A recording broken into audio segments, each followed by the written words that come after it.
You ask Tiger to calculate. This deals with linear inequalities with one unknown. The final result is m smaller than -3. Let's solve it step by step. Group all constants on the right side of the inequality. Subtract 3 from both sides.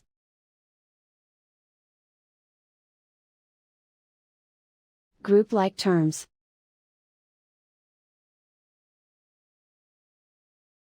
Simplify the arithmetic.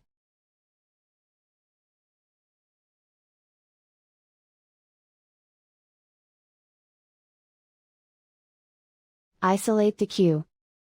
Divide both sides by 7.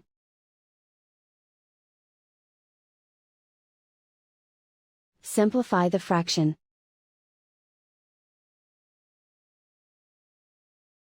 Find the greatest common factor of the numerator and denominator.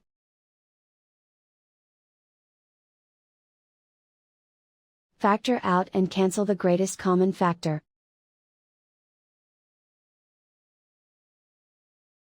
Plot the solution on a coordinate grid. And so the final result is m smaller than -3.